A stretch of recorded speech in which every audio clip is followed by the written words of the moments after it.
What's up, everyone, and welcome back to Brian's Sports Hub. Sadly, we don't have video on this episode. Had a little bit of technical difficulties, but we can still provide you with the most important thing, our voices, our information. Today, have a special episode. First episode with guests on. I'm joined by two special people, two of my good friends. Cyrus, you want to say hi real quick? What's up, guys? This is Cyrus Taliga. Go Pack Go. Born in Wisconsin, so huge Wisconsin sports fan. But I've been here since 16, so go Tigers. And yeah, I'm excited to be here today and to give my draft knowledge. And I'm excited to be in the draft in Wisconsin when it happens later this month. Absolutely. And my other guest here is Josh. Josh, you want to say a little hi? Hello, everybody. I'm not that interesting as Cyrus. I think I like sports. Yeah. I like it. But yeah, like I said, this is the first time we're doing it without noise, so it's going to might be a little bit of a rough, but hopefully it's going to be perfectly fine. Mm-hmm. We have a fun episode. The main part of this episode will be mock draft, NFL mock draft. It is in now 3 weeks, I believe. Yes. Almost 3 weeks to the day. Yes. By the time this drops, it'll be 3 weeks to the day. It is in Green Bay this year. Yep. So luckily pretty Hometown. close. Absolutely. And so I'm very excited. Mm-hmm. And before we get to the mock draft, I do want to cover, it is a big week in sports. Of course. And the first thing I wanted to talk about, as a Capitals fan, I think I'm the only Capitals fan in here. Of course. Alex Ovechkin breaking the all-time NHL goal-scoring record with his 895th goal in his career. Beautiful shot. Passing the great one. That's as a I lot. wish. Yeah. It's a lot. That's yes, a it lot is of a lot. goals. Yeah. As I wish I had called, because I said I had like a special call. It was going to be the Great 8 now stands alone as the Great 1 falls to number 2. That would have been my call for the goal. I thought it would have been great. But sadly, I'm not quite there yet in my career. Yep. And I'm also just like slowly adjusting this mic because I don't know how loud it's going to be, and I hope we're not blowing out your ears at home. All I want to say is I want to start off with this. I'm really upset that you got to witness it, and as soon as I walked out of the room, he hit the shot. Yes, 'cause we had it on TV. I woke up at like literally 5 minutes after the game started. I'm like, I gotta get on the game. And then Josh was walking in later, and it so happens that I'm doing accounting work, look up real quick, and I was like, oh shoot, it happened. No way. Yeah. And so I got to watch the end of it. Yeah, I was just in my dorm. I was on call this weekend because I'm an RA at the school, and I just turned it on for a bit, and there it was. I mean, everything just started blowing up my phone, and beautiful one-time shot on the power play. Sorokin let it through, and I liked Ovi's joke where he was like, "Thank you Sorokin for letting me, hit the shot." So it was really a beautiful shot, and I'm assuming he would have wished it was in Washington, but all in all, it's really just a nice moment, and I bet that was kind of difficult for those guys to have to play again because there was still 13 minutes left in the period or something like that. Yes. But still a huge ceremony. Props to Gretzky for showing up, and I liked his quote where he was like, Hal was there when I broke his record, and I'm going to do the same thing, and I don't know if anyone will ever do it, but if Ovechkin's still alive, I'm assuming you would do that for that next person. But I mean, still just an impressive feat that will probably never be broken again. And I was excited. I got to watch it, like I said, live. It's the second biggest milestone I've ever watched. I watched LeBron James score his NBA record, most points live as well, which is really sick to be like one of the few people that have I watched both live. Yeah. But again, really loved it. I think it was he would have loved to have the hat trick in his hometown, one game before Gretzky because he got it on the 1,487th game, tying the amount of games Gretzky played in his career. Wow. But it was one more goal. He didn't want to do it on an empty net in DC, even though he could have ended on a hat trick. But didn't want to do the empty net.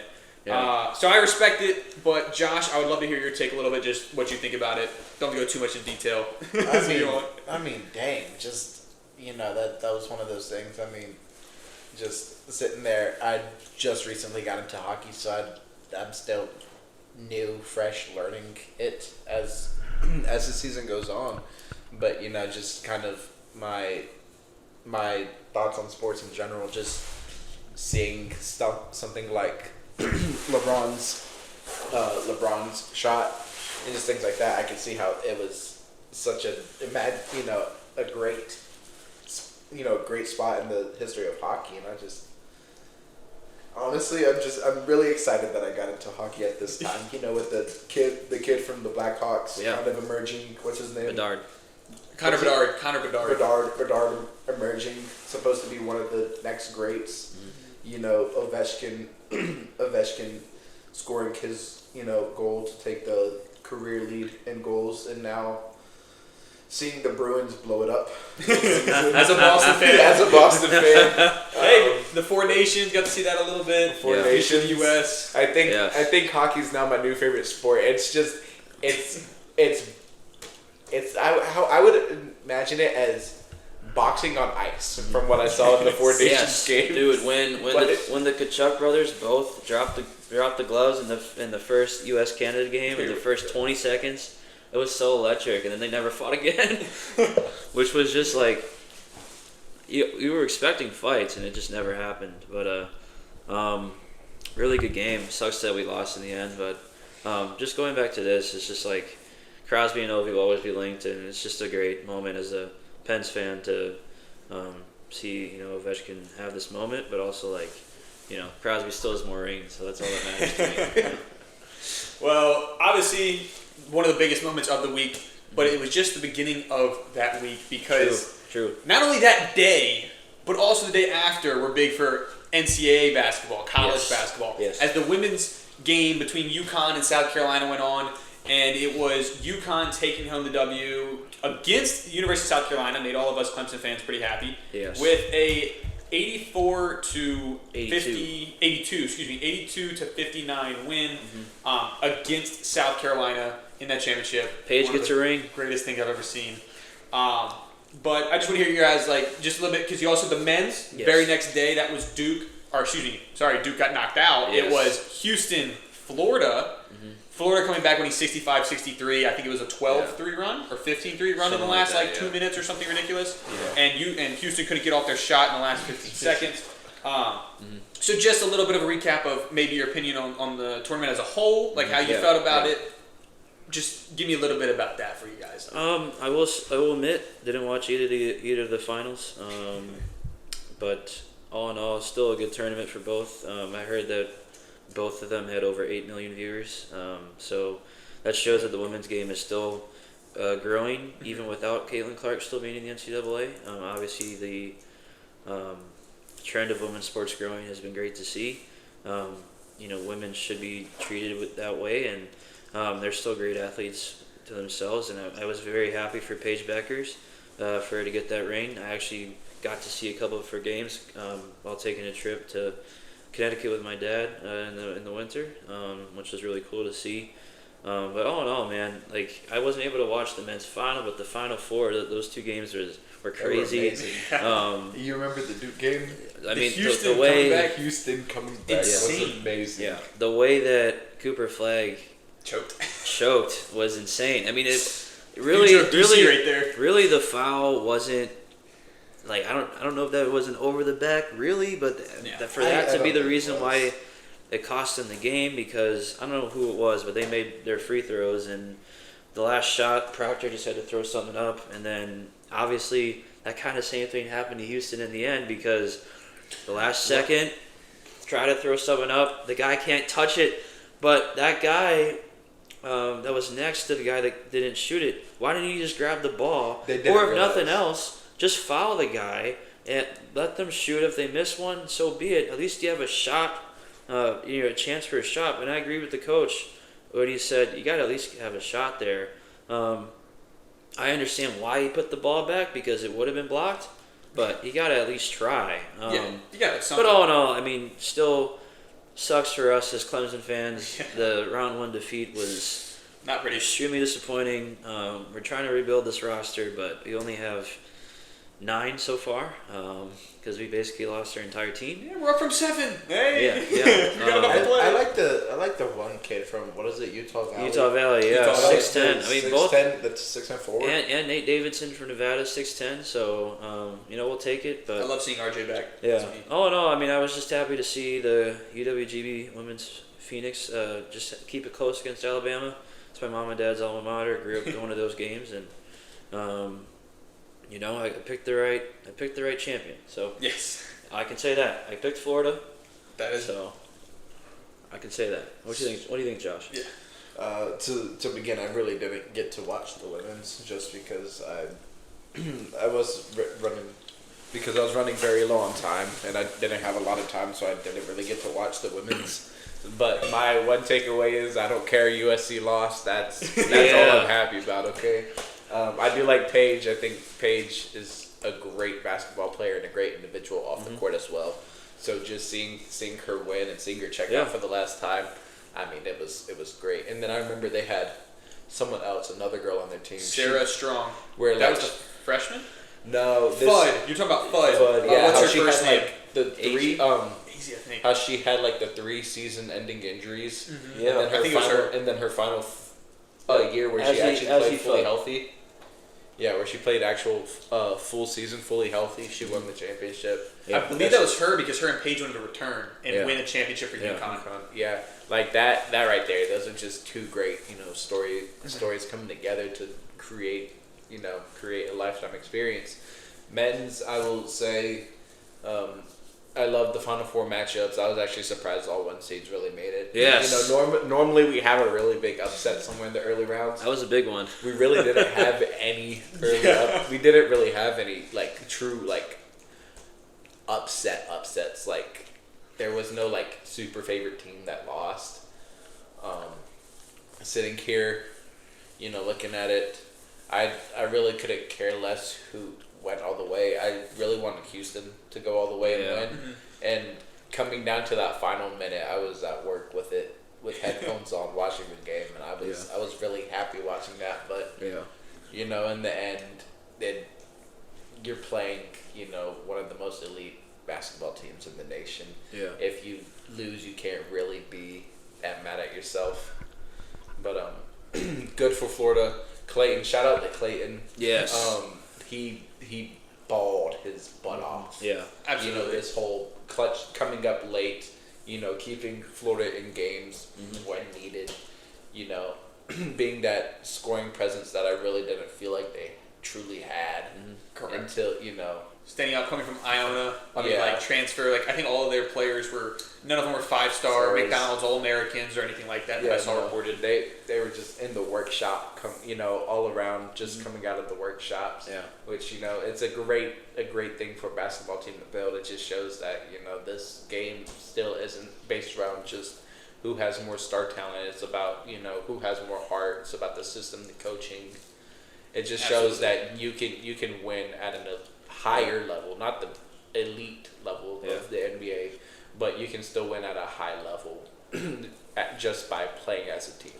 Absolutely. And I think it was really good to see that. Like I said, I was happy to see new teams that haven't been there. True. I mean, I think they said coming in, now granted it's Duke, but coming into, and Florida because they won recently as well, and coming into the Final Four, all 4 coaches, not one of them had won a championship. Yes. They were all new. Yes. Florida was 42 years old. Duke had not won one yet. Although, granted, Duke has not won even without that coach. Duke has not won with Zion, Paolo, Banchero, or Cooper Flagg, which is kind of insane because they're all 3 number 1 prospects. But either way, all 4 of the coaches have not won there. And I was really rooting for Houston. I was hoping they'd come in.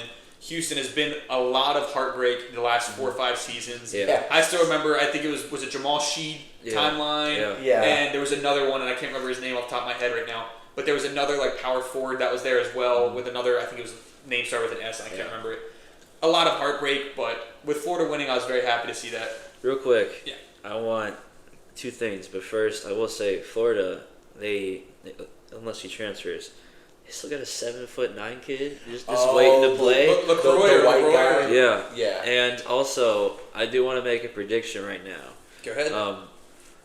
I want your guys' vote as well. Obviously, Flagg didn't end his career the way he wanted to at Duke. But, obviously everyone believes he is the number 1 prospect in this year's draft. Paige has already made her claim that she's going to be in the draft and she'll be number 1. I'm hoping for Haley Van Lith to go pretty high in the draft as well because she's a good player. Do you think Flagg stays or goes? I think he'll probably go to the draft, but you guys think there's any shot of him even remotely choosing to stay in college after the way this ended? He seems like the type of kid. just like I really haven't heard about him truly off the court, like as a person. Yeah. But I think there is a shot where he comes back. You can tell that loss really got to him and it ate him inside. Yeah. Just by that post game conference moments after. Mm-hmm. But I think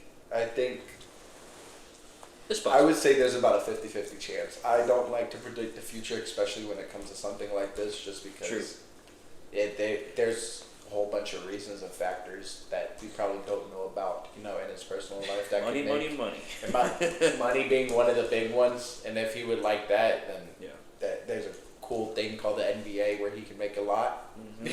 Yeah. But, no, I would honestly... I wouldn't mind to see him another year in college. I think it would help him develop a lot more as a player if he truly, if he wants to go into the league. Yeah. I mean, he wants to go into the league. He's got to stop slipping. Yeah, slip. Dude, bro, fire anyone who is cleaning floors for the Duke Blue Devils last season. Need to be fired on the spot. Okay, they need to buy new towels. And give the Clemson Tigers people a raise because they helped us win that game. But anyways, no, I don't mind. I know this is what you asked, but I don't mind actually seeing him come back another year in college.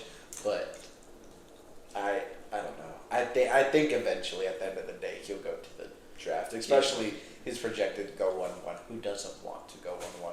I'll tell you who doesn't want to go. Someone to Utah.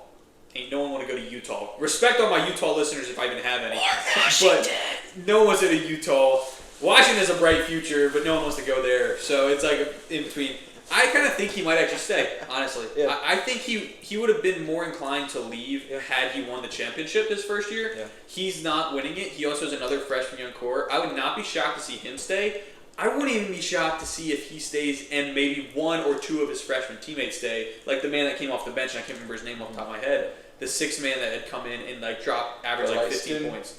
No, I think his number was 8, maybe. I believe. I don't remember his name off the top of my head on the Duke freshman. I think if Flag decides to stay, Knemple and Meloak do seem like players that will stay. They seem like they would follow him because he seems to be the leader. Yeah. Yeah. And he still dropped like 26, 29 in the final. Like it's not his fault entirely that they lost. So yes. I mean, sitting there, just the way that they talked about themselves as a team, at the beginning of the year to now, they considered themselves a brotherhood throughout. Yeah. They showed that they started off close and that they were not going to let anything about each other. Yeah. They were going to hold each other accountable and they were going to be more than just teammates, which to me is a great thing to see. And I think if Flag does stay, I think the other two starters that they had will stay. And let me tell you, that is a scary team for me to think about next year, especially if they bring in some more freshmen. With experience and everything else. I think the freshman I was talking about was Isaiah Evans, I believe. I think he was the guard freshman that came in and would drop, he averaged some type of double digit, whether it was 12 or 13. But my last point on this entire championship weekend, I wrap up a March Madness. My entire point is that Gigi Bryant would have been old enough to be a freshman on UConn. And I remember Kobe telling, I don't remember who exactly it was, but it was Kobe Bryant sharing with, I want to say it was Richard Jefferson possibly, or Reggie Miller, I think, where Gigi would go, and Gigi said that, or Kobe said that Gigi was 100% locked in to UConn, nothing was budging. Yeah. She would have won a championship this year. It was really nice to see UConn win for him. Mm-hmm. But that was my last point. Yeah. So again, and Gina might retire now too. So yeah, we'll see. It's going to be interesting. But moving on to more basketball. Yep. We have NBA. Yes. Denver Nuggets decided 5 games out of playoffs, while also being pretty well situated in the playoffs, to completely clean house. Yep. And out of the blue, fire their head coach and GM. Yeah. At the same time. Just insane. And I know you two being NBA players, NBA fans. Or NBA fans, excuse me, NBA players. I wish. Sorry, yeah, we all wish. NBA fans, I know you two are big into this. I would love to hear your opinions just because it is really shocking. I mean, this is Mike Malone, 2 years removed of winning a championship with Denver. And he has a great relationship with Jokic and Jamal Murray and everyone else on that team. And then Calvin Booth, who's not quite as revoked or liked by the fans. Yes. I just love to hear that you guys take real quick. Just a little bit of a what do you think the Nuggets will happen? What do you think will happen to the team? Who's going to replace maybe? Like, how are they going to move forward? So. Well, they've already announced that the lead assistant's going to be the head coach for now. This came out at like 1 o'clock. I was in my field placement at Palmetto Middle School, and I saw the news, and I just was like, why are we having a Taylor Jenkins 2.0 moment? Because he also got fired like a month before the season, even though they're in the playoffs as well, or at least in the play-in at this moment, because the Western Conference playoffs is insane, where literally like 3 through 8 is separated by 2 games right now. But to do this with 3 games left, because they only had 3 games left. They had 5 games. No. The Nuggets, everyone else is 5. The Nuggets only have 3. 3 games left on their 3. schedule. Wow, never mind. That was... So wait, why did the Nuggets? So they played tonight. They played tonight, and after tonight, they only have 2 games left to figure out maybe a new system that this coach wants to run. But you can't really do that anymore. There's too many structural issues with this team already. Yes, you have, if not the best, the second best or third best player in the world in Jokic. And how does he feel about this? I mean, he will do whatever he has to do for the team because he is this franchise. But at the same time, this is a coach, a player who has never had a different head coach in his entire career because Malone has been there as long as he has been there. So I just think that this is a very interesting move to make. Obviously, when you see Malone go, you're not expecting the GM's going to go as well. Yeah. It came out that Booth's contract was going to expire, so I'm assuming the owner just didn't want to have to deal with that, so they just let him go early. But there has been reports that Malone may have lost the locker room. He did call the entire team out like a couple weeks ago. There's been some other issues there. Apparently, Booth and Malone have had like a cold war over the roster recently. Yep. So I can understand the desire to do this, but the timing's just bad. Like 3 games, a week or 2 before the playoffs, when you have an actual playoff spot. Like, this isn't a play-in team as of now. Like, you have a chance to actually make the playoffs. Like, you're facing the Rockets right now in the playoffs. Like, what are we doing? Like, you have Jokic, and I just don't get this. If you're going to do this, I have no care in the world if you let him go after the season. Because if we assume that they're going to be eliminated within the first 2 rounds, that's fine. But to do it now, I mean, Michael Malone, guys, hey, all the teams need a coach. He is going to be paid, and he is going to be the number 1 candidate on the market other than Taylor Jenkins, because those are the 2 hottest guys now since they were both fired by their teams. I think unjustly for both. But there's obviously reasons for their organizations to do this. I heard that Ja didn't like the way Jenkins was running the offense, former Mike Budenholzer and Buck's assistant. So I love that guy. But, just real unfortunate for Malone. But, he'll have a job soon. And just very shocking to have this happen so close before the playoffs. Absolutely. Yeah, I mean, just to start, the Nuggets, obviously, let's get this off the table. The Nuggets season did not start how everybody thought. They started off incredibly slow.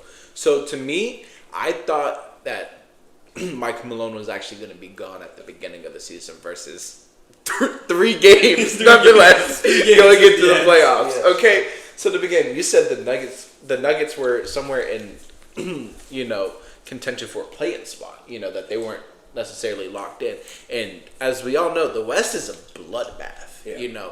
This is one of those places where you can slip up and slip up just for a few games, for a week, have a bad week, and now you're out of playoff picture. And to me, I had this intrusive thought when you were thinking. I was like, I believe they still own their first round pick. I don't think there's a trade that they've made for them to not have their first round pick this year.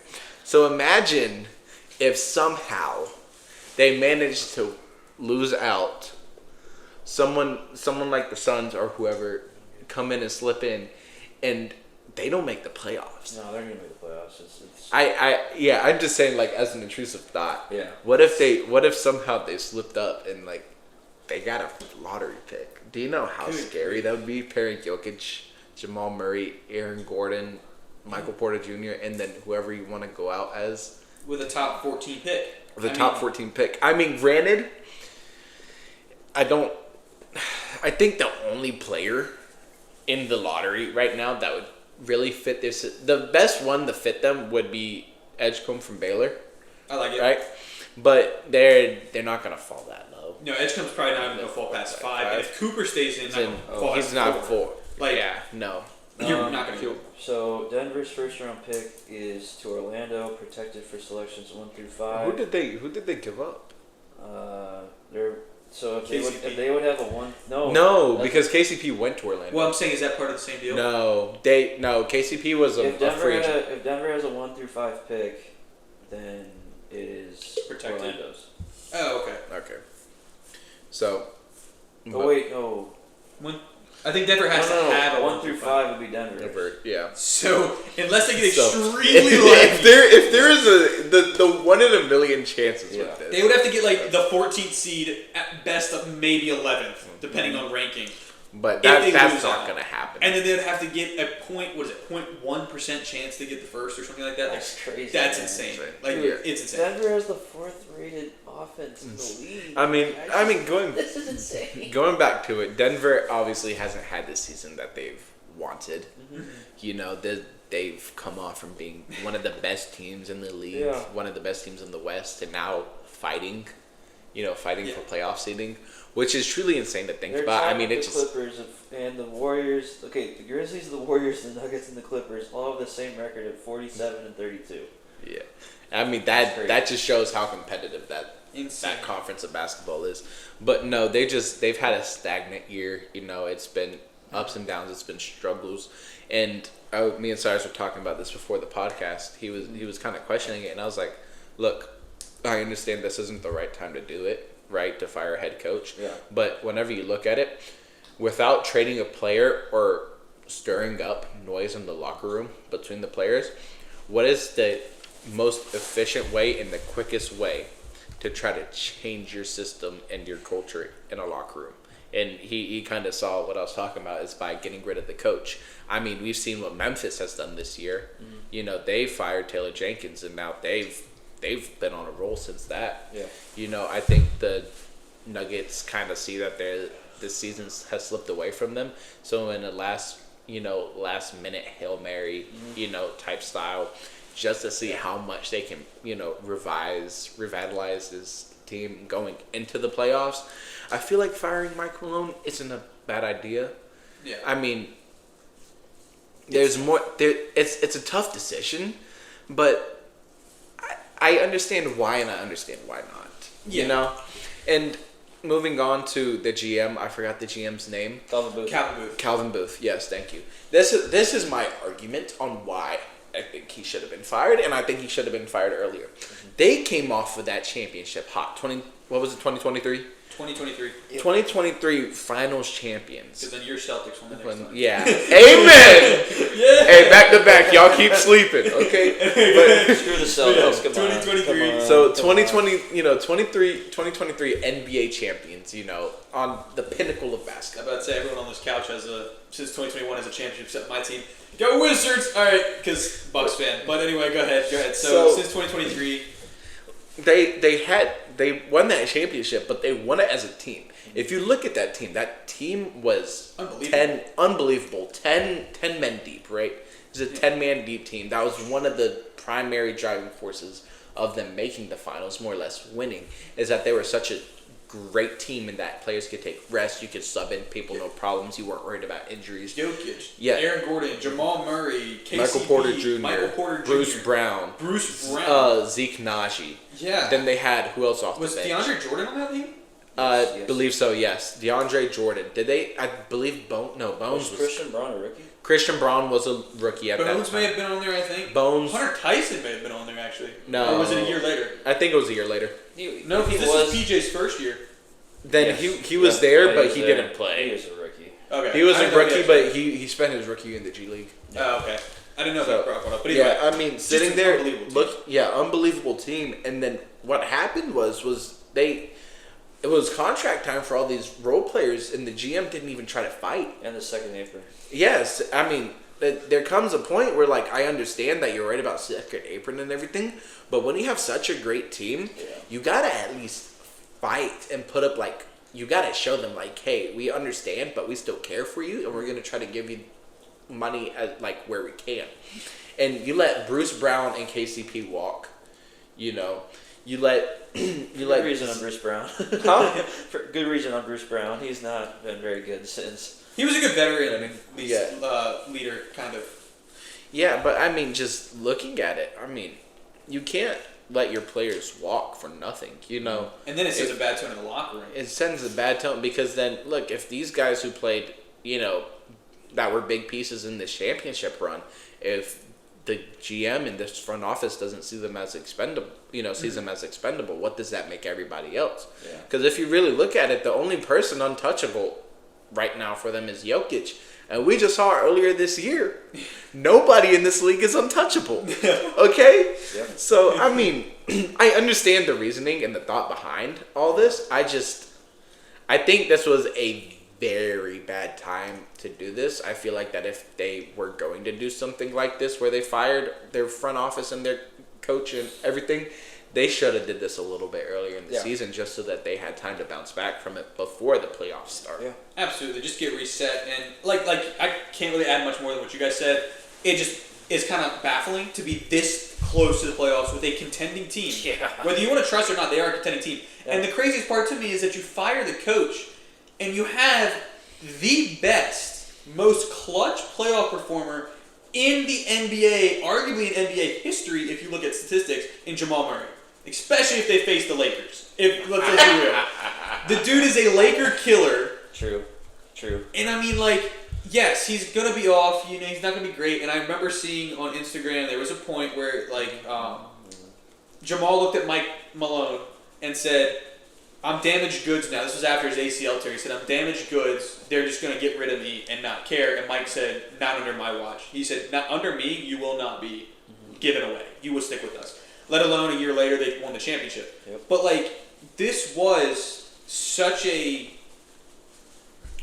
I just don't understand other than saying baffling. Crazy. Like, this was almost worse than Luka being traded from Dallas. Now, it's not because that's actually a player, but still, I mean, making that big of a move that changes your title chances completely is just insane. Well, to come back to that, Go ahead. Yeah. I was about to say, I think the Nuggets realized there was realistically no chance of them making a whole lot of noise in the playoffs this year. I mean, look, if you get matched up with OKC, I think OKC takes you to the break just with their double bigs against Jokic. I feel like they'll find a way to contain him. Mm-hmm. With this weird gamble ball defense they play on the perimeter, I feel like the perimeter players of Denver will not. They won't have a great outing in a 7-game series. I feel like looking at the higher seeds, truly, the only way that they were going to make the second round was if they played Houston. Yeah. And even then, I think Houston could put up a fight with them. Alpi versus Jokic. I mean, yeah, Sengun versus Jokic. I mean, that's not a great matchup, but when you look at it, it's just everything else of Houston just stands out to me a tiny bit more than it does with Denver. I mean, Denver. And they're younger, they have more athleticism. They have more youth, stamina. Like, I mean, their physicals are better. Yeah. I mean, looking at it, I will make the argument right now. I know this is a side tangent. I think if somehow Houston can go out and find a way to get a superstar player without giving up much of what they have now and keeping most of this team intact and going out and getting a superstar player to play with them, I feel like this team would be scary for years to come. Yeah. I mean, they have such a young, great roster. I don't see anybody on this team that stands out to me as a star. But I feel like if you're somehow able to find a star, go ahead. I can't stop you. I think it's very interesting, but I want to say one of the more shocking things for me in this playoff scenario, like you said. I mean, it's 3 games between the 3rd seed and the 8th seed in the West. Yeah. And who's at the top of that 3 seed? Not the Lakers, but who's at the top of right below them? The Clippers, I believe, are at the 4th seed, which is insane to me because like the way they started without Kawhi, Norman Powell fueled off of PG hatred, like that's like all you're down with. So for the Clippers to be up there is pretty impressive for me, even above the Nuggets. But switching over to the actual good LA team. The Lakers. No, we're not going to say no, but Clippers, switching over to the other Lakers team, or to the other LA team, Yes. the Lakers, we are currently watching Luka's revenge as he's dropping currently 40 points. Yep. That With 2 layup minutes was left. insane. Okay, if anyone... I did not get a chance to see that layup live. I was talking, but we do have it on in the background. Yeah. Yes, anybody who's watching this right now, we just witnessed him throw up that weird reverse layup that spun off the top of the glass. Yep. And wow. I mean, it feels beautiful, seeing Luka come back to Dallas. Yeah, there's been a lot of loud fire Nico chants all throughout. And it was really interesting seeing Luka being so emotional. Obviously they had the video, didn't they? They had a tribute video. Yeah. And then they thanked him in Slovakian. Yeah, I mean, just a really nice moment. I mean, that's the best you can really do for screwing over someone like this. But and now he's up to 43. He's definitely come here to show Nico why, and Nico's hiding like a little, Yeah, he was hiding in one of the stairways. He wasn't even in like a courtside seat. This man just be hiding. He's hiding, like he knows that he royally messed up. I just find it funny that he gets all these chances from. If y'all don't know the story, he pitched Steph Curry the idea to come sign with Nike. Yep. And during that, he actually didn't know Steph Curry by name. He didn't know who he was pitching to. And it turns out in the middle of the PowerPoint slide he was giving Curry, he didn't take out Kevin Durant's name. So everything, so he reused the same pitch that he used to Kevin Durant on Steph Curry, and which he didn't also even failed. properly. Which I mean, he reused the Kevin Durant. He accidentally called him Stephon instead of Stephen Curry. Yeah, it was so much happening. It was so bad. Curry goes over to Under Armour. Yeah, he is where he is today. Here we are now, looking at the greatest shooter of all time. Yeah, and then he also best watches point guard. The rest of the Dallas Mavericks roster. Yes, and the Dallas crowd is cheering Luka as he's dicing up his own team. Yeah, he's the GM that did draft Brunson and Luka in the same I will draft. give him that. Arguably the best draft. He did go out. He traded for Kyrie, PJ Washington. He made trades to make that roster good enough for Luka to carry them to the finals. Come on, man. And then made it bad enough for them to hate him. You see the whole arc. It just did not work. I just think it's funny because some insight. Nico Harrison is actually really close to the GM of the Lakers and LeBron. Outside of this, and Rich Paul. Pelinka. So Rob Pelinka. So just seeing that, it's just. I feel like there's a lot more bias to this than what I originally thought. Thinking about it now, having all these connections to the Lakers, but it's just brother. Like, to me, this is the best thing that they've had since Dirk. Yeah. I mean, after Dirk kind of started to slowly go downhill, they really didn't have anything left. I mean, 2011 was their peak. They kept trying to fight. Dirk was keeping them alive. They weren't building around him. You kind of realize that you wasted the prime of, one of the best. To me, the third best power forward of all time. In Dirk, in Dirk. And now you go out, you get a very similar case with some young kid from Europe. In fact, you traded for him. Yes. You traded Trae Young. You traded Trae Young. Who is no slump. He is a good all-star snub for every year because he always gets snubbed at all-star. But he's a really good player. That is, elite. You could call him elite. He's not a superstar, he's elite. Trae Young would be an all-star if he played in any other timeline. The problem is right now is that there's just so much talent in the league, especially at the one guard position, that you can't put everybody. And it's just Trae Young he's a victim due to his circumstances. Correct. You know, I mean, you look at this. It was draft night. Luka was taken with the 3rd pick. You know, you go out and draft Trae Young, and then you manage to talk to Atlanta to swap the rookies you just signed for this. It's to top a Trae Young draft. If you Yeah. walked in and someone said, I got Trae Young in my draft, you'd be like, that's pretty sick. But then you're like, no, we traded Trae Young. What? Luka. For some random European kid. What? Like, you're like, what the heck? And then you go on and get Jalen Brunson. So you trade and then you go on and you get Jalen Brunson for the 2nd pick of the draft. And it's like, it's insane. That's just, he signed one of, it could have been one of the best backcourts of the modern basketball if they stayed.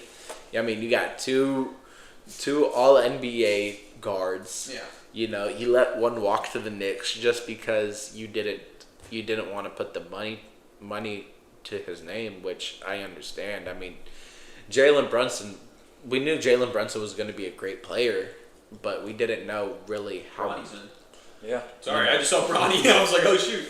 But we didn't know how good he was gonna. We didn't think he was gonna be like this. And then I mean, you let him walk, and then once you see how Jalen Brunson turned out, I feel like that would have just enticed you a little bit more to keep Luka, no matter the cost. But I do wonder if Jalen would have blossomed into the person he is today with Luka there. It would have been tough. It would have been tough. But if you look at Jalen Brunson's career just from high school, college, and now in the league, that's the one thing with him is that he perseveres and he finds a way to blossom into a great player, which I mean he would have been a great player if he stayed in Dallas with Luka. I just don't think he would have been this player that we see of today. Yeah, elite game. I mean, elite. Type. They have him at the best odds to win Clutch Player of the Year. Yeah, I mean he's just so good. He's amazing. I mean, the arena's still chanting "Fire Nico," even though it's muted. Yeah, they are just extremely, and the whole crowd was on Luka's side throughout the night. Like, it is crazy to see that they care more about their opponent than their own team.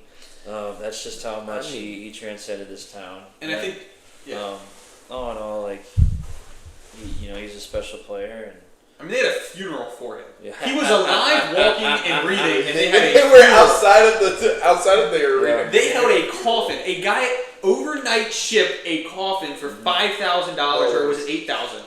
I think it was 5 for Luka.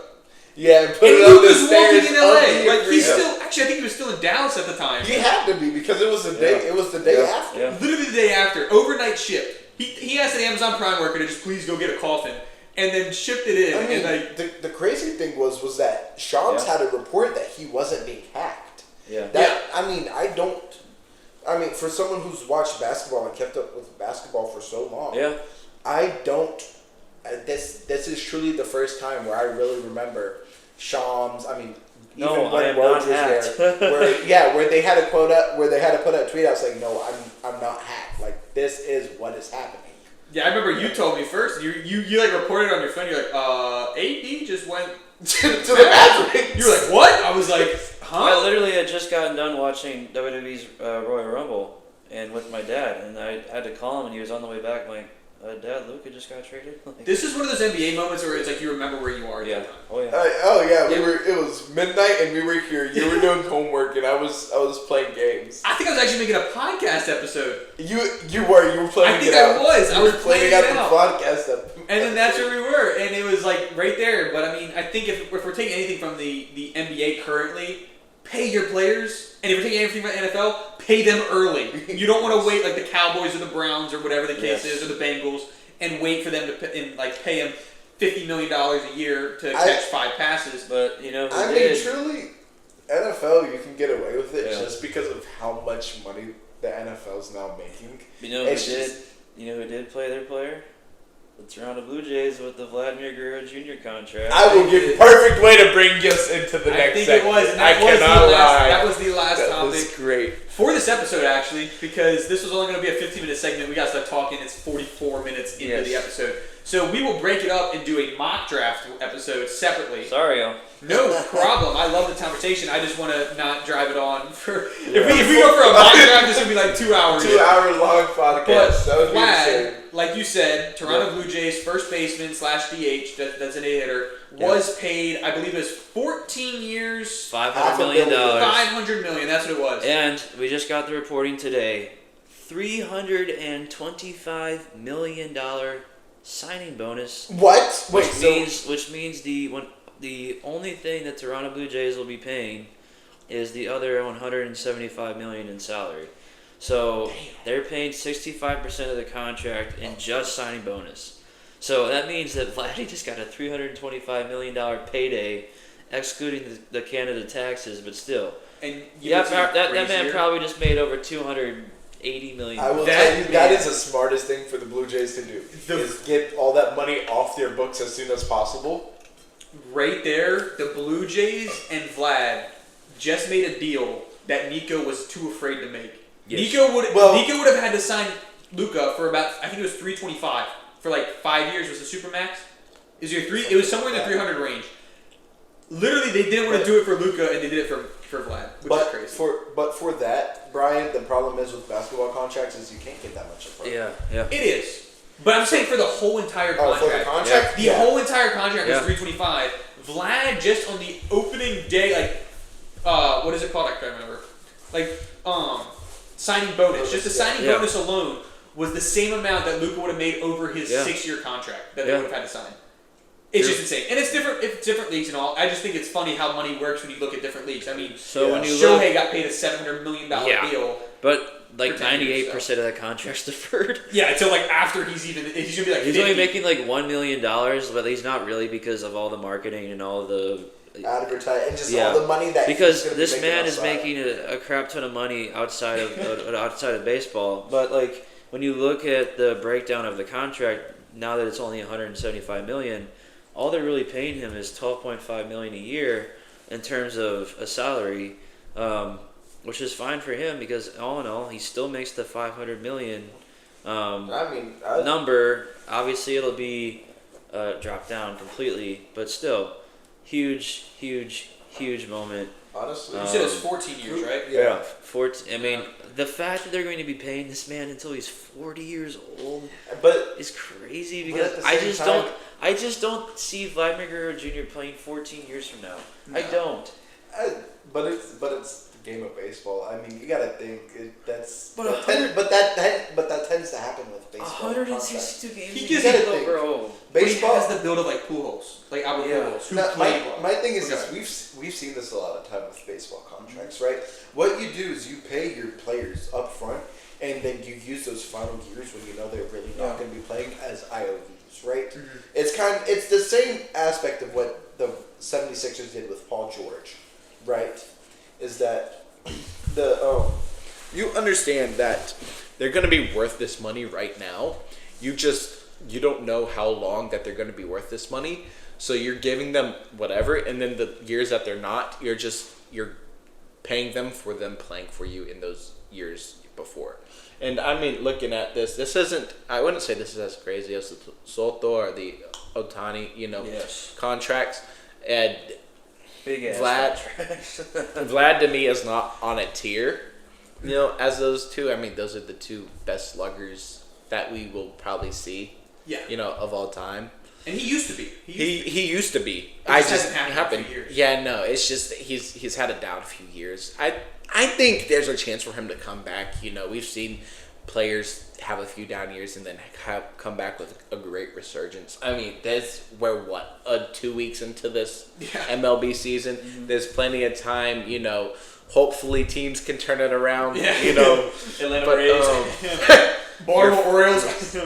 But no, I mean, sitting there, this is one of those things that we were sitting there talking about it because it happened as soon as I walked in the door, and we were just sitting there really confused when we saw it. But that, when you said that, Cyrus, and you explained the contract details, because I didn't see it yet. Yeah. It all made sense to me. Yeah. I understand where they're coming from now. Yeah. I know Vlad wanted a lot more money than what the Blue Jays were willing to give him. Mm-hmm. I think this was a great medium for them to meet in between, just by the Toronto Blue Jays saying, "Hey, we're gonna give you the money that you want. We're just gonna do it in a way to where it doesn't." Yeah, we're just not gonna do it in a way that it affects our future. Mm-hmm. Correct. Which is it's a smart way to think of it. Yeah. It's a smart way to go about things. Yeah. Allows you flexibility for the future, especially after signing Anthony Santander. It's a pretty big contract. True. Yeah, I mean, sitting there, I don't. Good pull. I think this is a good. I think this is a good contract for everybody involved. I mean, yeah, it's kind of a win-win, really. Yeah, it's a win-win. I mean, except I don't for the think fact that Vlad probably won't get a World Series, but no. Yeah, but if you're making $500 million, I don't see the perfect comp, in my opinion, Myles Garrett.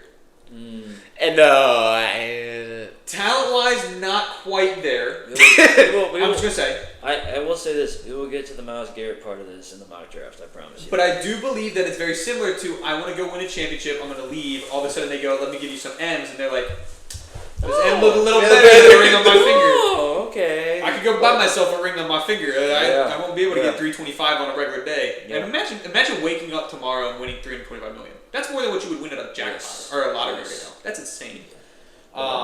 But I do think it makes it very curious to see what will happen with future contracts, especially as an Orioles fan. A lot of youngsters we got to pay. Gunner. Adley, Gunner. My team is locked down to 2030, so I'm enjoying my ride. We have a billionaire and an owner, but I don't know how much he's about to be willing to pay, because right now all we all are a retirement home for pitchers. If So Jackson Holiday becomes that player, then that's he's starting to another pop one. off. He hasn't looked bad this year. Yeah. We got him. We got Colton Cowser, Heston Kjerstad, excuse me, silent J. Heston Kjerstad. We got Enrique Bradfield. I'm excited coming up shortly. Kobe Mayo's coming up. Samuel Basallo, who hit like 500-foot home runs in spring. Yeah. Kate Pavich, Grace Rodriguez. I could keep going on. But either way, I won't bore you guys that much. I do think that wraps it up. I really wanted to get real quick. Oh, go ahead. Absolutely. The final stat line for Luka: 45 points, 8 rebounds, 6 assists, and a 112-97 victory for the Lakers. 38 minutes, 45 points. Yep. And that man, 31 of them in the first half. So go ahead. Yes. So that man came to play. He decided I'm here to play, and he took his revenge, and he won't be able to do it in the playoffs, assuming the Mavericks, assuming the Lakers don't fall to the 2 seed or rise to the 2 seed, and if the Mavericks would somehow, actually they can't even. So yeah, it's impossible for them to play in the playoffs, at least in the first round. So, but if nothing else, you got your homecoming, and I think. But the fact that they said that he was the 5th overall pick in the tribute video, I'm like, what are you talking about? Because they said in the tribute video, they edited to say Adam Silver say 5th overall pick, Luka Doncic. That made no sense to me. No sense to me at all. All in all, though, still a good performance for Luka, and all in all, I mean, now they have another 49-31 as the graphic that ESPN just showed. Thank you for that. We still have a tight Western Conference. Eastern Conference looks like it's pretty set. Obviously, I'm hoping my Bucks can at least get to the 4, so that we're the home team against the Pacers. But looking forward to it. I'm just hoping that Josh's team doesn't go back to back. That's all I really care about. First episode I ever did was a Celtics recap, I believe. Oh, it may have been second. I'm not gonna lie. Nobody really scares me out in the East. Yeah. Whenever I truly look at it, I'm lying. Everyone scares me in the league. I'm a Wizards fan. Right now, Except for Utah. Utah is there. Going into this, Still kinda. Going into these playoffs, if the Celtics go in, let me emphasize that one more time, because I don't think we're understanding this. If the Celtics go into these playoffs healthy, I don't really see a team in the East outside of the Cavs pushing us any more than 6. And then going into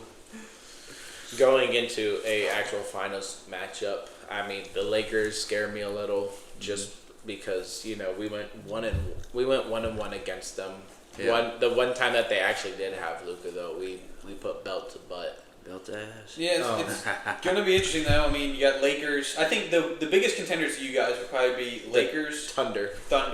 Yes, the Thunder, and Cleveland. The Cavs. The Cavs. Yeah. Those are going to be the 4 biggest threats. Yeah. I don't really see the Rockets doing it. I think they're a little too young. I don't think The Warriors scare me. The Warriors could, just because Steph Curry is your daddy. Yeah, we've seen this story. Bro, if Flight We've gets seen vindicated this. again, I'm gonna be pissed. Steph Curry is the Celtics daddy. Shout out to Flight Reacts though. That's my dog. It definitely is interesting, and I think just all in all, it's been a crazy week of sports. We still have the draft coming up. Too crazy. Because, Because like I said, now we're over the 55-minute mark, y'all. What is that long? Like I said, this was only supposed to be a 15-minute segment. It turned out to be 55 minutes, nearly an hour. We were going to do a mock draft, but we will be doing one shortly. This is probably going to drop on a Thursday, so stay tuned for the Saturday. Saturday is when the mock draft will drop out, because it is going to be fun. You do not want to miss it. The draft is again Of course. April 23rd? No. 24th. I may be off completely. I think it's the last Saturday of this month. April 24th, Last Saturday. Thursday, to April 26th, Saturday is the date. Huh? It's Thursday. 24th to Thursday. 26th, April 24th to 26th. April 24th is first round. That is the round that we are mock drafting on Saturday. So stay tuned. As always, thank you to listening. Thank you for sticking around this far. And I also want to thank Josh and Cyrus for joining me. I will have you back on for the mock draft on Saturday. But thank you guys for showing up. Yeah. I hope you enjoyed it. Yeah. Fun time. A lot of news. Podcast debut. Podcast debut. You guys did great. But again, stick around. Make sure you tune back in Saturday. And thank you all for listening again. And I will catch you on the mock draft episode. Peace.